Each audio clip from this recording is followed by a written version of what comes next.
Hi there, this is Rebecca, and today I'm talking about the very last chapter of this amazing book called Outwitting the Devil by Napoleon Hill. Chapter 12 is called Environment, Time, Harmony, and Caution.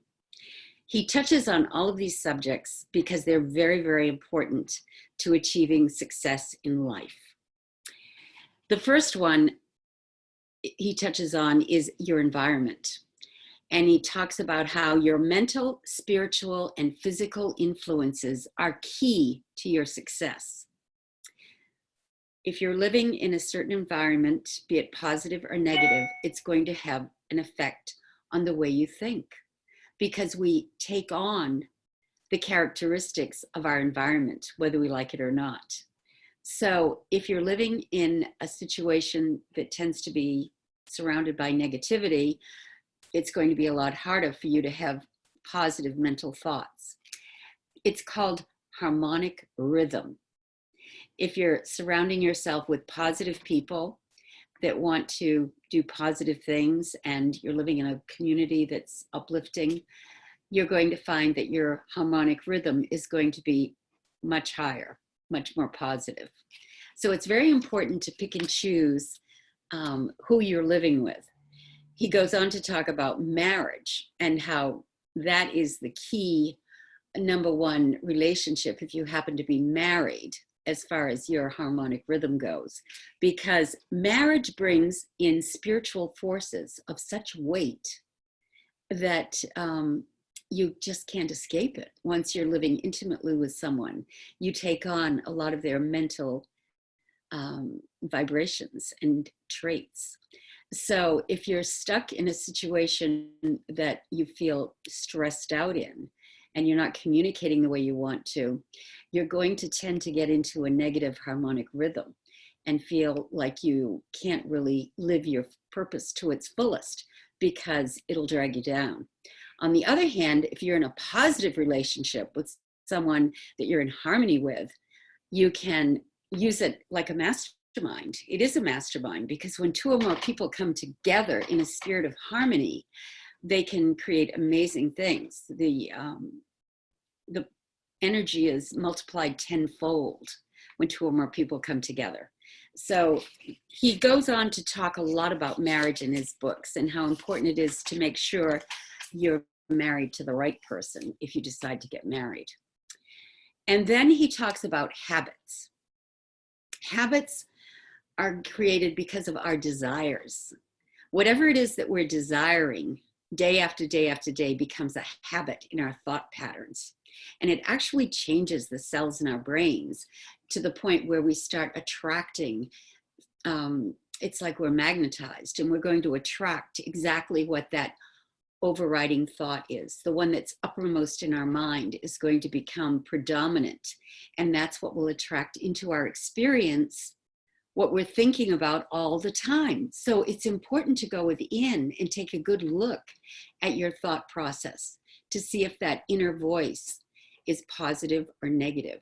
Is it leading you in the right direction, the place you want to go, or is it holding you back? Then he talks about time. Time is key to developing wisdom because you're not born with wisdom. You develop it as you go through life and you have life experiences.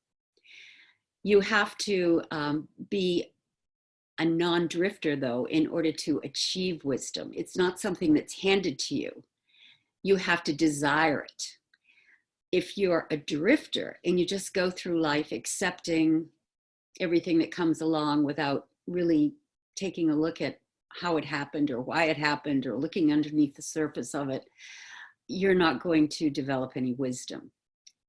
The non-drifters use life as a classroom. It's a learning experience where they can learn that when things don't work out the way they want them to, they just need to redirect themselves somehow and find the solution.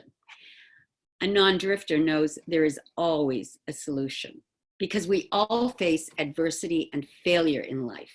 That's a given. In this three-dimensional world, it seems that's the way it's set up. It's challenging, but once we understand that we can use adversity to show us the opportunity that's always there, because the seed of opportunity is always in adversity, then it's a stepping stone and we grow from it and we develop wisdom that we can share with other people and use in our own experience in order to move ourselves ahead. Harmony is also very, very important. Even though we have adversity and failure, we're constantly seeking out harmony in relationships, in the colleagues that we work with, in our business associates. That's why it's important to find a mastermind of like-minded people that are in harmony with you, so that you can help each other by working together to support each other and brainstorm in order to move yourselves ahead. That mastermind is one of the key things in all of his writings. You must have a burning desire and you must have a mastermind in order to be successful. You also need to be clever enough to be a little bit cautious and not always just be going headstrong into the next opportunity or situation without really thinking about the consequences. Non-drifters are people who cautiously make decisions about things sometimes, like who they're going to marry or who their business colleagues will be or what kind of work environment they want to be in. They don't just take whatever comes along. They think about it. They decide whether or not it's aligned with their purpose. And then it's easy to make decisions, but you don't just throw yourself into every situation. It's an amazing book. It's full of wisdom. It's very timely. It came out in 2011.